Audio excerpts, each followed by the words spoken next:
Hi guys, welcome back aboard good old Athena for yet more DIY fun. This week we have an action-packed episode for you. Ava is going to be installing some spiffy looking leather wrapping cover doodad stuff on our wheel and on the grab rails on our spray hood.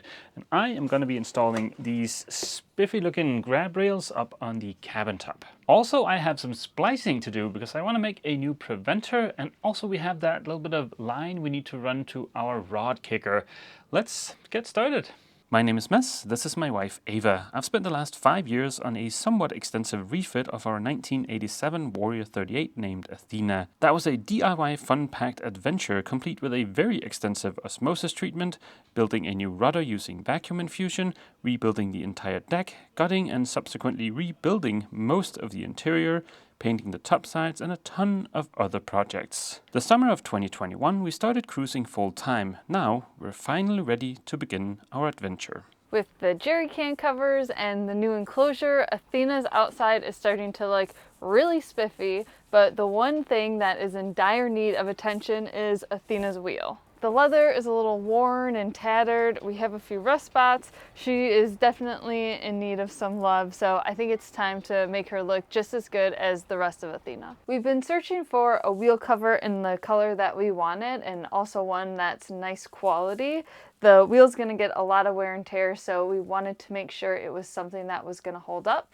A few viewers actually told us about a shop in Italy called Skinclo. So we reached out to them and they sent us this glorious package. We have a big piece of leather for the wheel. These are smaller pieces for the grab rails around the enclosure. There's thread, needles, double stick tape, instructions how to sew everything together, and he also made a little cork bottle keychain for us. That's awesome. First, we have to take the old leather off the wheel and see what's under here. Removing the old wheel cover was a breeze. These threads really wanted to be cut, but it's also kind of cool. It's kept its shape as the wheel. We'll see if Mads wants to keep it as an installation for the boat. The instructions included are really straightforward. He has each step listed, and the first one, well, open the kit box. We did that, check. And next is apply the double stick tape along the stainless rim of the wheel. Now that the double-sided tape is in place, it's time to smush on the leather. He even has a little wheel center sticker on here. So what I did is I pulled back some of the tape backing. I'm gonna smush this in place, center it here, and I'm gonna wrap it around snug and stick it to the other end. I have the leather wrapped around the wheel, and now what I'm doing is just going through and making sure that the two edges meet in the center back of the wheel. There are a few different stitches you can do. It's really just personal preference. There's herringbone, baseball stitch. We are actually going to do the cross stitch, which is on this little keychain here. To start off, you're going to take your thread. I have about 2 arms length worth of thread, and then you're going to put a needle on each end. You don't have to tie them off, just put the thread through and fold it over. We're going to start with our starting stitch, and you're going to take the needle, go down through one side, and then down through the other on the opposite hole that matches, and you're just going to pull and make sure you have the same amount of thread on either side, and just pull that nice and snug. Now to lock this stitch in, you're going to go up through the opposite side and then up through the opposite side here. And then just pull that nice and snug. We had to jerry rig a little wheel stand. We just tied a little line onto the hatch because I found that it was a little too tricky trying to do the cross stitch when I couldn't see the bottom of the wheel. This way I can see it really nicely. It might even be easier just leaving the wheel on the pedestal, but we already took it down and got started, so this will work well. I already have a few cross stitches already, so let's continue on with the next. So what you're gonna do is take this stitch over here, find the opposite hole or the diagonal hole, push it down, pull it through, Then you're going to grab your other needle, find the diagonal on the opposite side, pull her through, and then you're going to have to bring these back up. So you're going to take that one that you just pulled through, and you're going to go back through the opposite hole, and you're going to pull this back up.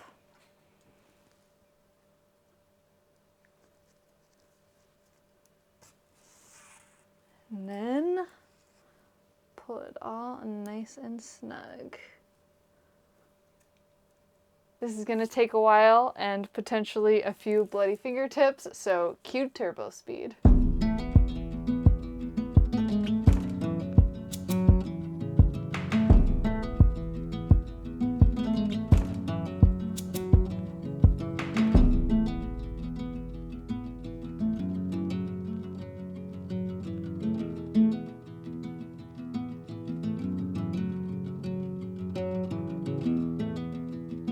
I am all done covering the wheel. It is looking fantastic. Oh my gosh, I love it so much. So all that's left to do is put on the little center marker.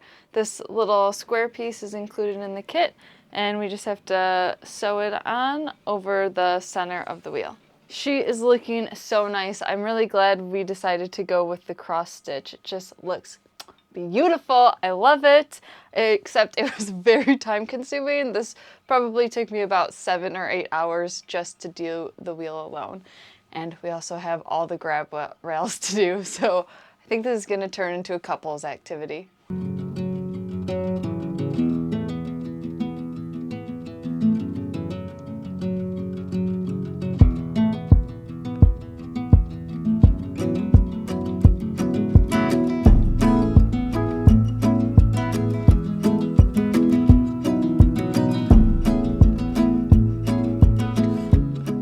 The wheel is on, the grab rails are done. It is so nice, I love it.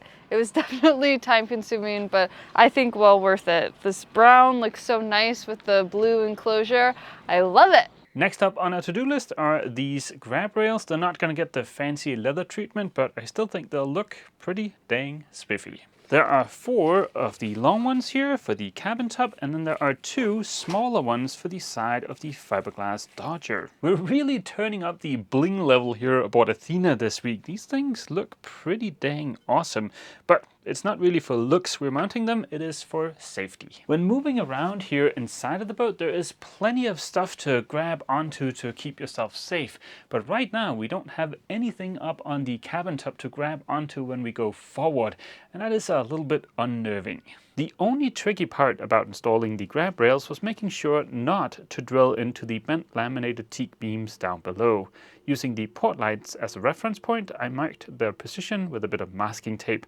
After a quick quality check by the Admiral, the final position of the grab rails was decided. We started by mounting the 2 smaller grab rails on the Dodger. These are very important additions because with the spray hood in place, there is nothing here to grab onto. Mounting the grab rails on the cabin top was pretty straightforward, but it did involve having to pull down almost all of these sections of headliner. Ta-da! Beautiful new grab rails. As you can see, now we have plenty of stuff to grab onto when going up forward. While I was replacing the grab rails, I also replaced our deck organizer here. With the new one in place, we should hopefully be able to run the line from the Rodkicker back aft to the cockpit in a somewhat neat fashion. There is one little potential issue, and that is how to get it run from this area here and up to the deck organizer.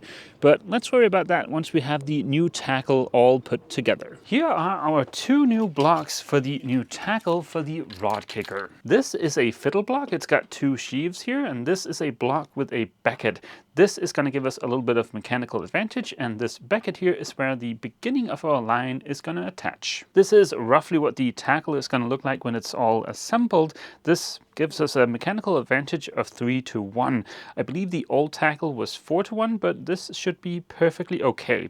Now we need to attach this line to the becket, and the most elegant way of doing that is with an eye-splice. There are a ton of videos on YouTube about how to put an eye-splice into double braid. So so I'm not going to go into a ton of detail. If you want detail, I'll include my favorite splicing video down in the description. Instead, what I thought might be fun for this video is to show the difference between putting in an iSplice in double braid like this stuff or single braid like this stuff. In our particular case here, the double braid has a Dyneema core and the single braid is 100% Dyneema. So even though the single braid here is quite a lot thinner than the double braid, the single braid is actually the stronger line of the two. The two are not only different in strength, they're also different in what you're supposed to use them for. The outer cover on this double braid makes it a lot easier to handle, both for human hands, but also for something like a winch or a clutch. The two have very different use cases. I'm going to use this single braid along with some low friction rings to make something akin to a soft shackle, but only just a continuous loop that we can wrap around our forward cleats to use as a part of our preventer, which is going to be made out of this polyester line. But yeah, for now, let's just worry about the eye splices in the line for the Rodkicker.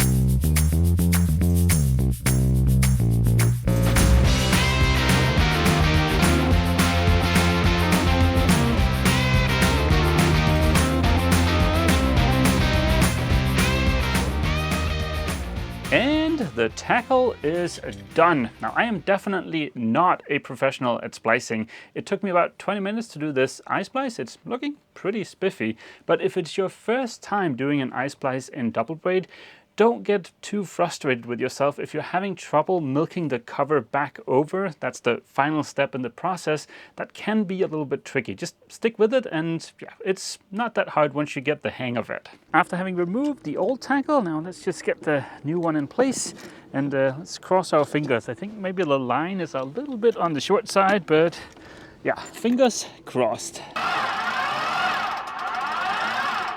The good news is the line is definitely long enough. I don't know why I was worried, but there is an issue up forward. In hindsight, what I should have done is to have had the line for the Rodkicker be the first line on this deck organizer. That would have solved everything. I'm sure there is a good solution to this. Well, there has to be, because yeah, this is not gonna work. For our preventer, I have cheated a little bit and already made the 3 required eye splices. The blue line here is going to be permanently attached to the end of our boom, and the dark gray line is going to get rigged whenever we want to use the preventer. Real quick, what is a preventer? Well, they come in various sizes and configurations, but boiled all the way down, it is a way of stabilizing and securing the boom in place. That way, if there is an accidental jibe, the boom doesn't come flying from one side of the boat to the other. In the event of an accidental jibe, the forces involved when the boom comes crashing past the cockpit can be very high. It's something that's dangerous for the boat, but it's also something that kills crew on a regular basis. So if you're going to be doing a lot of especially downwind sailing, it is easily worth it to rig a preventer. On a quick little side note, you can also get what's called a boom brake, which is something that attaches usually to the middle of the boom that will slow the boom's movement across the boat down when you're jibing. Some of those will also work as a preventer, but for us, we're just gonna go with regular old boring line, at least for now. Here aboard Athena, the dark grey line is always going to be run on the port side of the boat. That is because we have a spare winch here in the cockpit that we can use for tensioning the preventer.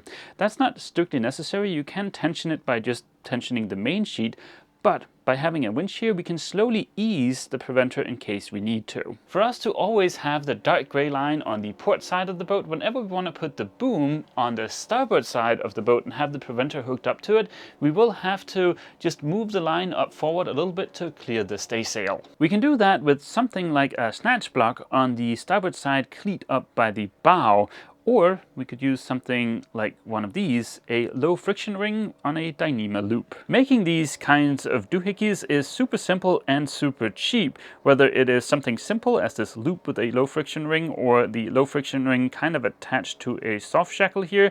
They are dirt cheap and super easy to make. To secure the low friction ring in place, we make a loop, much like the eye splice from earlier, but this time with a Brummel splice. You may also remember the Brummel splice from such previous hits as the anchor bridle. The double braid eye splice from earlier took me about 20 minutes to do, but the Brummel splice here is going to be a lot quicker. So I've just passed the line through itself once.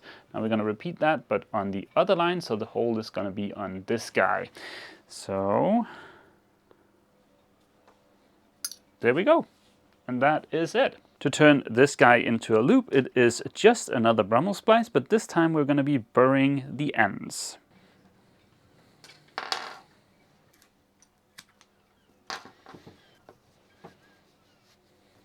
For the preventer and our two cleats up forward, I think this version will be okay, but it may be better to go with something like this, where it's kind of a low friction ring integrated into a soft shackle. This way there is less of a chance of this jumping off of the cleat when it's not under tension.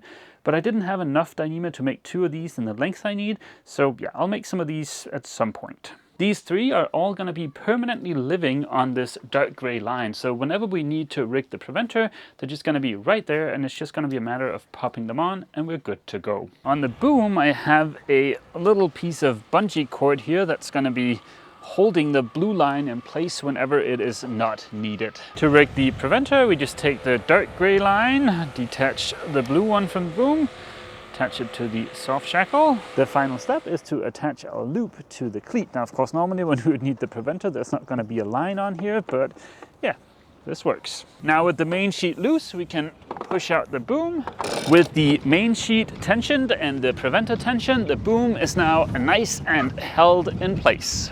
I think this has worked out fairly well so far. The preventer line is on the winch there. It goes through a low friction ring, continues forward, goes up to the low friction ring on the cleat, goes out, and then joins the blue line that's permanently attached to the boom. To move the boom over to the starboard side of the boat, all we have to do is to disconnect the blue line and throw the low friction ring doohickey on that cleat on the starboard side, and presto, preventer in place. Of course, we do need to remember to go on the other side of that stanchion, but other than that, I'm perfectly happy with this.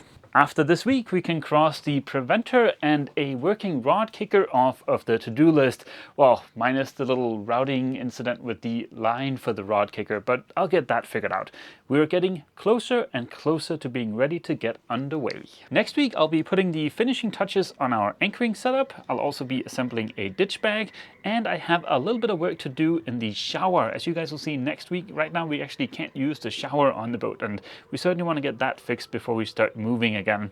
And also next week, Ava is going to be sewing a cover for our propane tank. We are very much focused on being ready to start moving again. I think it'll happen in about 2 weeks or so. Yeah, fingers crossed. But yeah, we'll end this week's video here. As always, feel free to leave a comment down below, and don't forget, if you've enjoyed this video, please remember to leave a like. See you!